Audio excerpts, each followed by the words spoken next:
Hello everyone. तो कैसे हैं आप सब लोग? आई होप आप सब लोग अपने घरों में सुरक्षित होंगे और हेल्दी होंगे।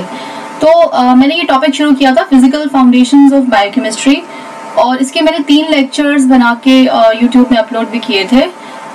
लेकिन उसके बाद 1 और 1.5 महीने का गैप पड़ गया है, क्योंकि मुझे और मेरी पूरी फैमिली को कोरोना हो गया था, तो मैं लेक्चर्स प्रिपेयर नहीं कर पाई थी।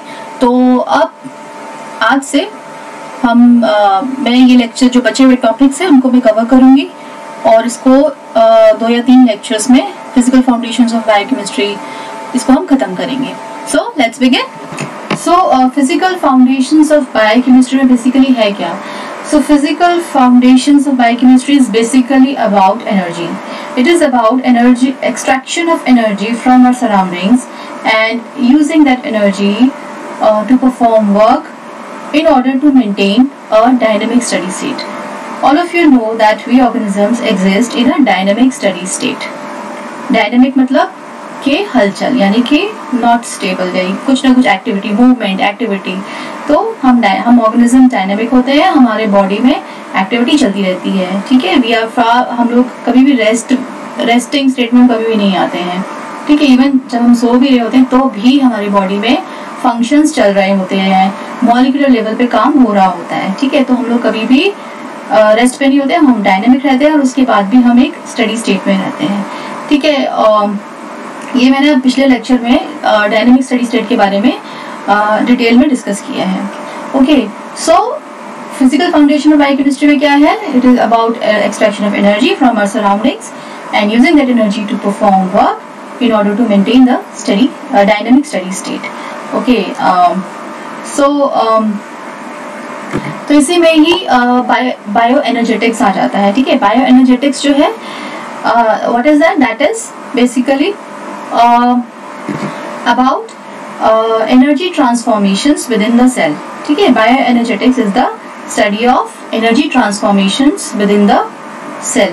So if you look at the definition of bioenergetics, bioenergetics is the branch of biochemistry that focuses on how cells transform energy, often by producing, storing or consuming adenosine triphosphate. So bioenergetics is all about energy transformations within the cell, and central to this is this transformation is a ATP molecule. ATP, all of you know that ATP is a energy currency.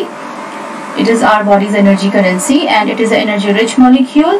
और जितने भी bio transformations जो energy transformation cell के अंदर हो रहे होते हैं उसमें एटीपी का जो है सेंट्रल रोल रहता है।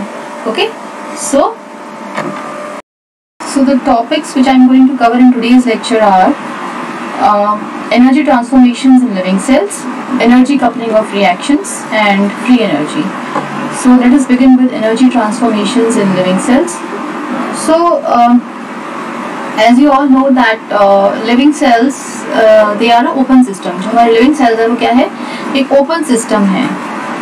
मैंने आपको बताया था isolated system होते हैं, closed system होता है और open system होता है।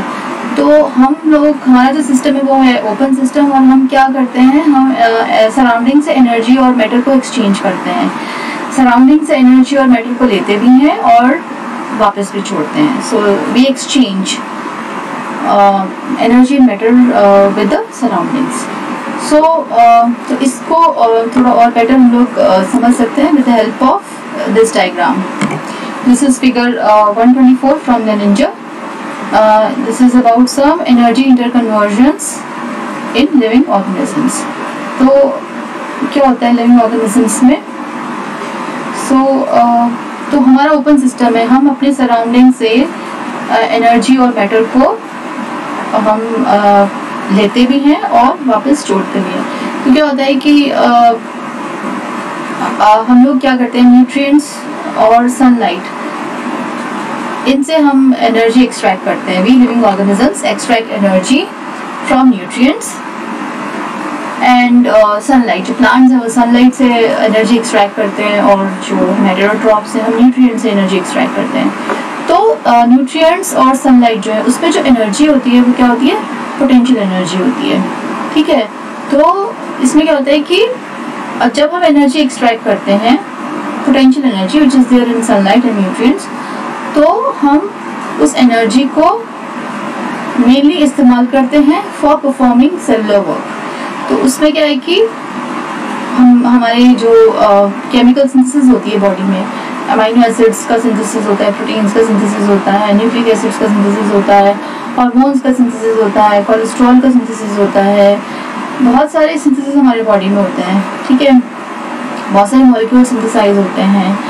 तो वो उनके सिंथेसिस में एनर्जी का इस्तेमाल होता है। उसके अलावा मैकेनिकल वर्क में एनर्जी का इस्तेमाल होता है, जैसे हमारी मसल्स जो वर्क करते हैं, ठीक है, उनके लिए हमको एनर्जी चाहिए। फिर जो बॉडी में एक्टिव ट्रांसपोर्ट होता है मॉलिक्यूल्स का अगेंस्ट द केमिकल ग्रेडियंट, तो उसमें भी एनर्जी चाहिए। फिर जो लाइट प्रोडक्शन होती है उसके लिए एनर्जी चाहिए। जो जेनेटिक इंफॉर्मेशन ट्रांसफर बॉडी में होता है, ठीक है, from DNA to RNA, RNA to proteins, तो उस सब में भी एनर्जी का इस्तेमाल होता है, ठीक है।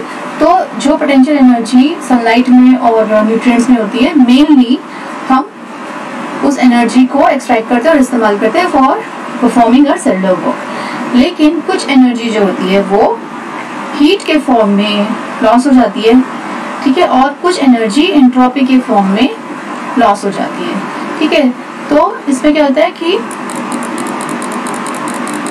जब ये मेटाबॉलिक रिएक्शंस हमारी बॉडी में होते हैं, जिसमें कि कॉम्प्लेक्स कंपाउंड जो है वो सिमिलर कंपाउंड्स में कन्वर्ट होते हैं, जैसे कि सेलुलर रेस्पिरेशन होता है हमारी बॉडी में, जिसमें कि जो कार्बोहाइड्रेट्स हैं वो ऑक्सीडाइज हो जाते हैं to carbon dioxide and water molecule. There is a complete oxidation of carbohydrates into carbon dioxide and water in cellular respiration. तो उसमें क्या है कि ये जो मेटाबॉलिक रिएक्शन और उसके अलावा जो प्रोटीन्स वगैरह का डिग्रेडेशन होता है, ठीक है, तो यूरिया जो है that is form, ammonia body में फॉर्म होता है और फिर यूरिया की फॉर्म में वो हमारी बॉडी से हम निकाल देते हैं। तो इसमें क्या होता है कि जो मेटाबॉलिक रिएक्शंस होते हैं उसमें सिंपलर कंपाउंड्स प्रोड्यूस होते हैं हमारी बॉडी में, ठीक है, जैसे कि कार्बन डाइऑक्साइड हो गया, अमोनिया हो गया, वाटर हो गया, फॉस्फोरिक एसिड हो गया। अब ये जो कार्बन डाइऑक्साइड है, अमोनिया है, वाटर है, फॉस्फोरिक एसिड है, ये हमारे लिए वेस्ट है, ठीक है। तो ये जब ये हमारी बॉडी में प्रोड्यूस होते हैं, ठीक है, जब कॉम्प्लेक्स कंपाउंड सिंपलर कंपाउंड्स में कन्वर्ट होते हैं, तो इससे हमारी बॉडी की जो एंट्रोपी है वो बढ़ जाती है। हम क्या करते हैं, हम ऑर्गेनिज्म हम इनको बाहर निकाल देते हैं अपनी बॉडी से बाहर, तो अपनी जो सराउंडिंग की जो एंट्रोपी है उसको हम बढ़ा देते हैं, लेकिन हमारे अंदर की जो एंट्रोपी है वो उसको हम कम कर देते हैं, ठीक है। एंट्रोपी को कम करने का मतलब क्या होता है, ऑर्डर का बढ़ना, यानी कि फॉर्म का बढ़ना। हम अपने हमारा जो फॉर्म है, हमारा जो इंट्रिकेट स्ट्रक्चर है, हम उसको मेंटेन करते हैं, ठीक है, by decreasing the entropy of our body. कैसे डिक्रीज होती है हमारी बॉडी की जो एंट्रोपी है वो कैसे डिक्रीज होती है, बाय सिंथेसिस ऑफ मॉलिक्यूल्स, ठीक है, जो मैक्रोमॉलिक्यूल्स हैं उनके सिंथेसिस से, यानी डीएनए का सिंथेसिस, आरएनए का सिंथेसिस, प्रोटीन का सिंथेसिस, अमाइनो एसिड्स का सिंथेसिस, ये जो भी बॉडी में मॉलिक्यूल्स और मैक्रोमॉलिक्यूल जो कि इम्पोर्टेंट है उनके सिंथेसिस से हम अपने फॉर्म को मेंटेन करते हैं, अपने ऑर्डर को बढ़ाते हैं, ठीक है। सो तो कहने का मतलब यहाँ पे ये है कि जो एनर्जी हम अपने सनलाइट से और फ्यूल से जो हम एक्सट्रैक्ट करते हैं, उस एनर्जी का इस्तेमाल हम अपने सेलुलर वर्क को परफॉर्म करने के लिए करते हैं, और कुछ एनर्जी जो है वो हीट के फॉर्म में डिसिपेट हो जाती है सराउंडिंग में। और जो हम सेलुलर वर्क परफॉर्म करते हैं उसमें दो तरह की चीज़ें होती हैं, ठीक है, दो तरह के रिएक्शंस उसमें होते हैं। पहला ऐसा जिसमें कि एंट्रोपी बढ़ जाती है सराउंडिंग्स की, जिसमें कि कैटाबॉलिक रिएक्शंस होते हैं, ठीक है, जिसमें कि जो कॉम्प्लेक्स कंपाउंड्स होते हैं वो सिंपलर कंपाउंड्स में बर्न होते हैं या ऑक्सीडाइज होते हैं या ब्रेक डाउन होते हैं, ठीक है। So macromolecules they undergo break down to form simpler molecules which we expel into the surroundings. तो उससे क्या होता है, सराउंडिंग्स की जो एंट्रोपी है वो बढ़ जाती है, ठीक है। उसी तरह उसी पे दूसरे जो रिएक्शंस जो होते हैं, ठीक है, दूसरी तरह के जो सेलुलर वर्क होता है वो क्या होता है, सिंथेटिक रिएक्शंस होते हैं, जिसमें कि सिंपलर कंपाउंड्स को इस्तेमाल करके कॉम्प्लेक्स कंपाउंड्स फॉर्म होते हैं, जैसे कि अमाइनो एसिड्स का सिंथेसिस होता है हमारी बॉडी में, प्रोटीन्स का सिंथेसिस होता है, आरएनए का सिंथेसिस होता है, डीएनए का सिंथेसिस होता है, और हार्मोन्स वगैरह व्हाटएवर, कोलेस्ट्रॉल, जो भी है इंपॉर्टेंट मॉलिक्यूल्स, मैक्रोमॉलिक्यूल्स, उनका सिंथेसिस होता है। तो उनके जो सिंथेसिस से क्या होता है, एंट्रोपी हमारे सिस्टम की डिक्रीज हो जाती है। तो जो एनर्जी हम एक्सट्रैक्ट करते हैं अपने फूड से, उसको हम इस्तेमाल करते हैं for decreasing the entropy of our system and increasing the entropy of the surroundings. तो जो हम लोग, जो फंक्शन हमारी बॉडी में, जो सेलुलर वर्क होता है, उससे क्या होता है, हमारी बॉडी के अंदर की जो एंट्रोपी है वो घट जाती है, यानी हमारी बॉडी का जो ऑर्डर है वो बढ़ता है, ठीक है, वो मेंटेन रहता है, लेकिन जो सराउंडिंग्स है उसका जो ऑर्डर है वो कम हो जाता है, यानी जो सराउंडिंग है उसकी एंट्रोपी घट जाती है, ठीक है। तो this is about energy interconversions in living organisms and about energy interconversions within a transformation within a living cell. देखो, एंट्रोपी को हम कुछ ऐसे भी समझ सकते हैं। लेट्स टेक वन एग्जांपल कि फॉर एग्जांपल एक कमरा है, ठीक है, समझ लो कि हॉस्टल का कमरा है और उसमें 2 या 3 स्टूडेंट्स रह रहे हैं, और वो रह रहे हैं, और तो रहने से क्या हो रहा है कि एक्टिविटीज़ जो भी वो कर रहे हैं उससे कमरा गंदा हो रहा है, लेकिन कमरे की सफाई उन्होंने नहीं की। फिर एक दिन उनको लगता है कि कमरा बहुत गंदा है, क्यों ना इसको साफ़ किया जाए। तो फिर वो क्या करते हैं, कमरे की सफाई करते हैं। तो जितना कचरा होता है उनकी एक्टिविटीज़ की वजह से, जो कचरा जमा हो गया, जो धूल मिट्टी भी आ गई है कमरे में, वो सब साफ़ कर देते हैं, सारा कचरा बाहर निकाल देते हैं और कमरे को नीट और टाइडी कर देते हैं, बेड बना देते हैं, एकदम नीटली सब चीज़ें रख देते हैं अपनी जगह पर, ठीक है, कमरा एकदम नीट एंड क्लीन कर देते हैं। तो इसमें क्या हुआ, अगर हम इंट्रोपी के टर्म्स में देखें तो क्या हुआ कि वो कमरे को सिस्टम मान लेते हैं, ठीक है। तो कमरे के अंदर जो कचरा था, तो जो स्टूडेंट्स वहाँ रह रहे थे, उन्होंने क्या किया, वर्क किया, दे परफॉर्म्ड वर्क, उन्होंने वर्क किया, उन्होंने कमरे को एकदम नीट एंड टाइडी कर दिया, और जो कचरा था वो सारा निकाल के बाहर फेंक दिया। तो जो उन्होंने कचरा बाहर निकाल के फेंका, तो बाहर की जो एंट्रोपी है वो बढ़ गई, सराउंडिंग की एंट्रोपी बढ़ गई, लेकिन जो कमरे के अंदर की एंट्रोपी है वो घट गई। इसको ऐसे भी समझ सकते हैं, ठीक है। Let's move further. Now the question is that how do the organisms derive their energy. तो वी एक्सट्रैक्ट एनर्जी, लेकिन हम कैसे करते हैं? So simple answer is with the help of flow of electrons. So it is the flow of electrons. So जो organisms हैं वो energy extract करते हैं फ्यूल में से। तो फ्यूल में से क्या बेसिकली एक्सट्रैक्ट करते हैं? इलेक्ट्रॉन्स। बेसिकली जो इलेक्ट्रॉन्स हैं वो फ्यूल में से निकल के बाहर आते हैं और फ्लो करते हैं, ठीक है। तो by flow of electrons organisms derive their energy, ठीक है। तो इसको और समझते हैं। सो जो ये हम सबको पता है कि जो ऑर्गेनिजम्स हैं दे डिराइव एनर्जी डायरेक्टली, और organisms derive energy directly or indirectly from sunlight, that we all know, and there are 2 processes for energy extraction, photosynthesis है और cellular respiration है। ये 2 processes हैं जो हम यूज़ करते हैं for extraction of energy from the surroundings। then दोनों processes को देखें तो photosynthesis में क्या होता है? photosynthesis में there is a light driven reduction of carbon dioxide। So carbon dioxide है और वाटर मॉलिक्यूल है। लाइट जो है, लाइट में एनर्जी है, और लाइट से जो वाटर मॉलिक्यूल्स होते हैं इनकी स्प्लिटिंग होती है, ठीक है। There is a light driven splitting of water molecules. तो वाटर मॉलिक्यूल से इलेक्ट्रॉन्स निकलते हैं बाहर, और कार्बन डाइऑक्साइड मॉलिक्यूल्स का रिडक्शन होता है, ओके। जो लाइट है वो वाटर मॉलिक्यूल्स को स्प्लिट करती है, इसमें से इलेक्ट्रॉन्स निकलते हैं, और ये इलेक्ट्रॉन्स कार्बन डाइऑक्साइड को रिड्यूस करते हैं और कार्बोहाइड्रेट फॉर्म होता है, और एज अ रिजल्ट ऑक्सीजन जो है वो रिलीज हो जाती है। तो plants do not require oxygen, तो वो ऑक्सीजन को बाहर छोड़ देते हैं, ठीक है। सो बेसिकली जो फोटोसिंथेसिस है वो क्या है? रिडक्शन रिएक्शन है, ठीक है, जिसमें कि कार्बन डाइऑक्साइड का रिडक्शन होता है। और वहीं पे जो सेलुलर रेस्पिरेशन होती है उसमें क्या होता है, ऑक्सीडेशन होता है। इसमें ये जो कार्बोहाइड्रेट मॉलिक्यूल यहाँ बना है इसका ऑक्सीडेशन होता है, ठीक है। तो इसमें ऑक्सीडेशन का मतलब इलेक्ट्रॉन्स, ये जो कार्बोहाइड्रेट मॉलिक्यूल है इससे इलेक्ट्रॉन्स निकल जाते हैं, ठीक है। और फाइनली कार्बन डाइऑक्साइड और वाटर मॉलिक्यूल्स आर फॉर्म्ड। तो कार्बन डाइऑक्साइड जो होता है इसमें फर्दर और इसमें से एनर्जी एक्सट्रैक्ट नहीं की जा सकती, तो it is a waste product. तो ये जो सेलुलर रेस्पिरेशन ये क्या एनर्जी यील्डिंग ऑक्सीडेशन प्रोसेस होती है, इसमें ग्लूकोज का ऑक्सीडेशन होता है, ठीक है। तो ठीक है, फोटोसिंथेसिस में क्या होता है, रिडक्शन होता है, कार्बन डाइऑक्साइड का रिडक्शन होता है और ये रिड्यूस होकर कार्बोहाइड्रेट मॉलिक्यूल फॉर्म करता है। और सेलुलर रेस्पिरेशन में क्या होता है, ऑक्सीडेशन होता है उसी कार्बोहाइड्रेट मॉलिक्यूल का और इसके ऑक्सीडेशन से एनर्जी एक्सट्रैक्ट होती है। So basically it is about the flow of electrons. आप देख सकते हो फ्लो ऑफ इलेक्ट्रॉन्स है। रिडक्शन रिएक्शन में क्या होता है, इलेक्ट्रॉन्स जो है वो फ्लो कर रहे हैं वाटर मॉलिक्यूल से कार्बन डाइऑक्साइड मॉलिक्यूल पे और इससे रिडक्शन होके ये बन रहा है।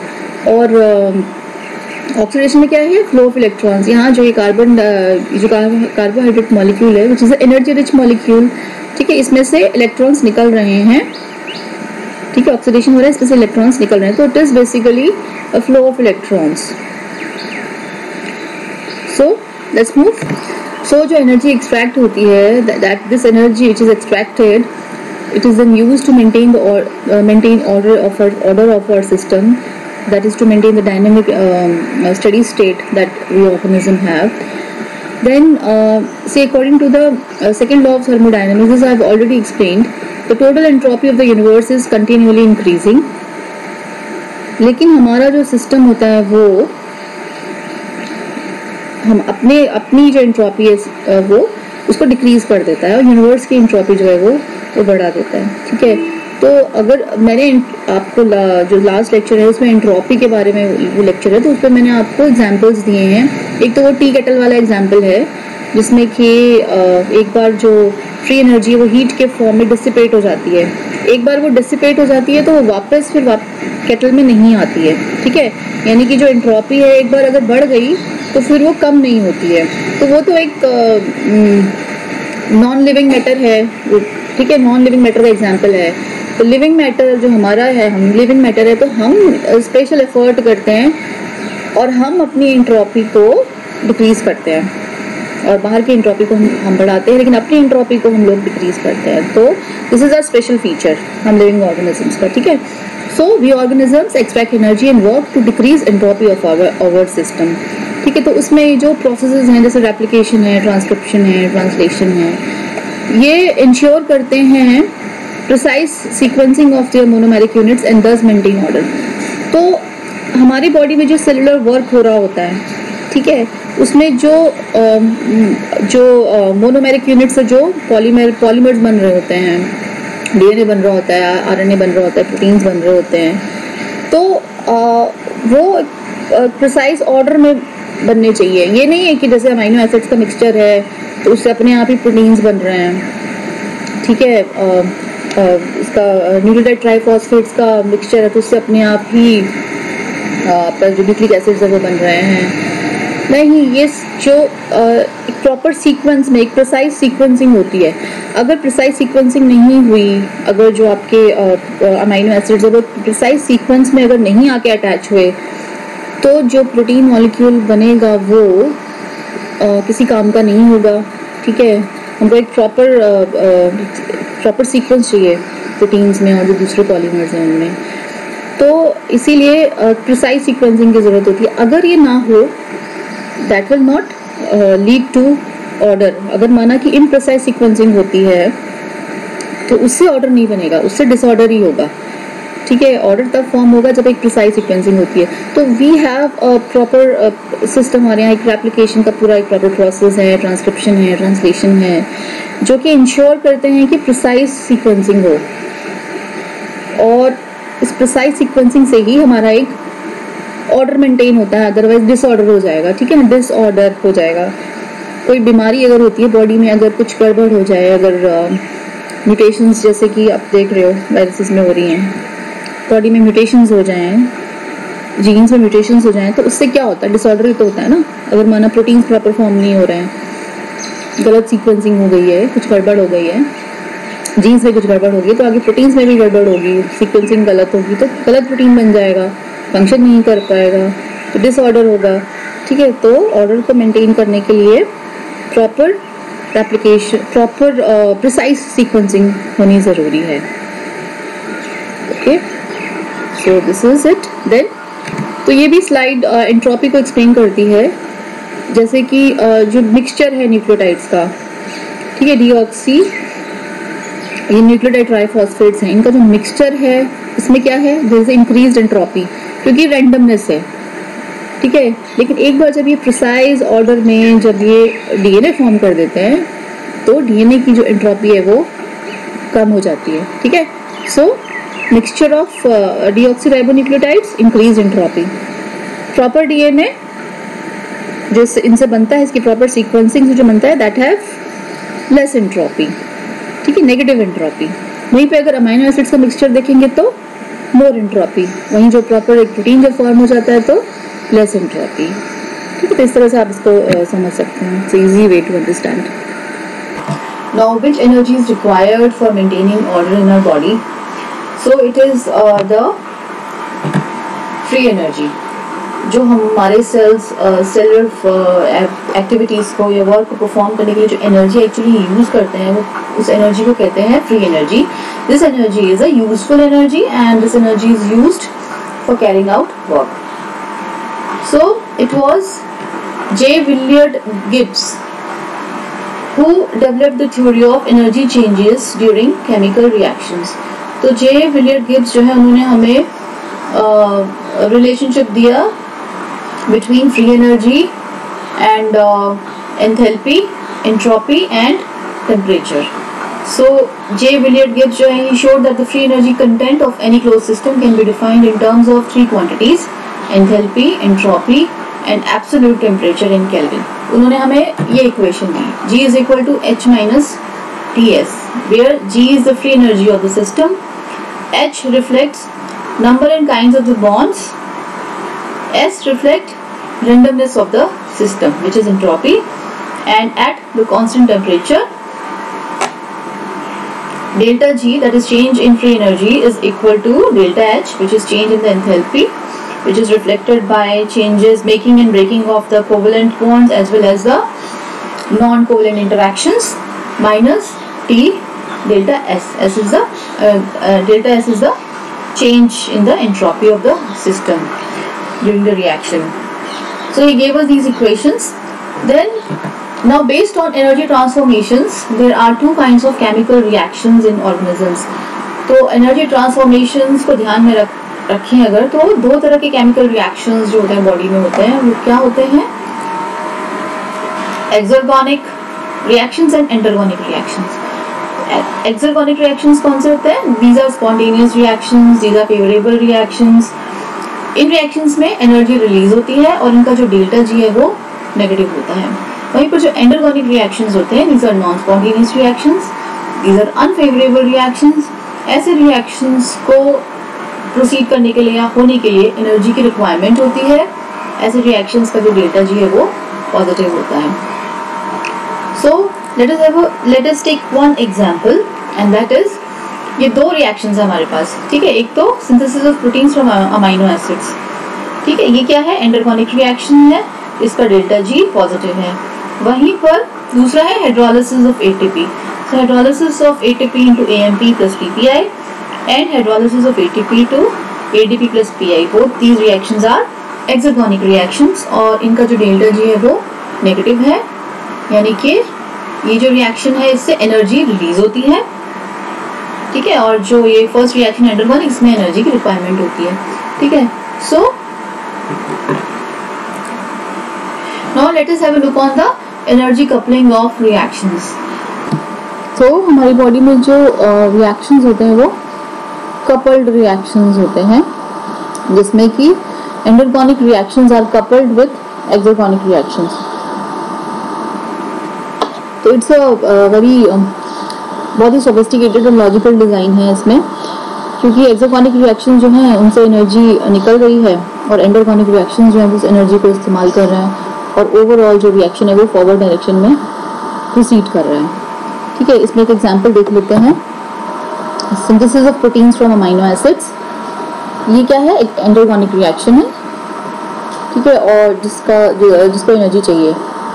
और वहीं पे एटीपी का जो हाइड्रोलिसिस है वो है एक्सोकॉनिक रिएक्शन, जिससे कि एनर्जी जो है वो रिलीज हो रही है। So in our body protein synthesis is coupled with the hydrolysis of ATP molecules. So ये दो रिएक्शंस कपल्ड होते हैं। ठीक है, और इसमें एक चीज़ है कि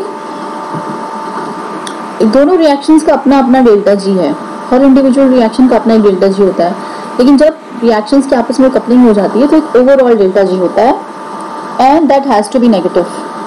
तो नेगेटिव होना चाहिए, क्योंकि डेल्टा जी नेगेटिव होगा तभी वो एक्सोगोनिक होगा। ठीक है, तो overall delta G coupled reactions का वो नेगेटिव होना चाहिए, तभी वो एक्सोगोनिक होगा और फॉरवर्ड डायरेक्शन में प्रोसीड करेगा। ठीक है, एक एग्जांपल यहाँ पे ले लेते हैं। जैसे कि ग्लूकोज का जो ग्लाइकोलाइसिस का पहला स्टेप है phosphorylation of glucose into glucose 6 phosphate, और this reactions coupled with the ATP hydrolysis. दोनों इंडिविजुअल रिएक्शंस का डेल्टा जी देखें तो ये क्योंकि एनर्जी रिक्वायरिंग रिएक्शन है तो इसका डेल्टा जी है +13.8 और एटीपी का डेल्टा जी होता है -30.5। जब दोनों रिएक्शंस की कपलिंग हो जाती है तो ओवरऑल डेल्टा जी क्या है, दोनों को ऐड करें तो -16.7। दैट मीन्स कि ये जो रिएक्शन है ये फिजिबल होगा और ये फॉरवर्ड डायरेक्शन में मूव करेगा। ठीक है, ओवरऑल रिएक्शन बिकम्स एक्सोगोनिक। ओके, तो एनर्जी कपलिंग को समझने के लिए एक बहुत ही ब्यूटीफुल एग्जांपल लहरेंजर ने दिया है, जिसमें कि energy coupling in mechanical and chemical processes. तो मैकेनिकल और केमिकल प्रोसेसेस का एग्जांपल्स देके एनर्जी कपलिंग को बहुत ब्यूटीफुल तरीके से यहाँ समझाया गया है। तो अभी आप लोग आपके पास होगा लहरेंजर का कि ई कॉपी तो आप लोगों के पास होगी ही। Please go through this figure 126 energy coupling in mechanical and chemical processes. इसको आप लोग पढ़िए और नेक्स्ट लेक्चर में मैं इसको एक्सप्लेन करूंगी। और इसके अलावा जो बचे हुए टॉपिक्स हैं जैसे एटीपी मॉलिक्यूल को अच्छे से डिस्कस कर लेंगे। इट इज़ एनर्जी करेंसी, तो उसको हम अच्छे से मैं इसको डिस्कस करूंगी और साथ में दूसरे हाई एनर्जी मॉलिक्यूल्स और लो एनर्जी मॉलिक्यूल्स को भी हम देखेंगे। तो आज के लिए इतना ही है। अगर कोई डाउट है आपको तो प्लीज़ आप feel free to ask. Thank you, bye bye.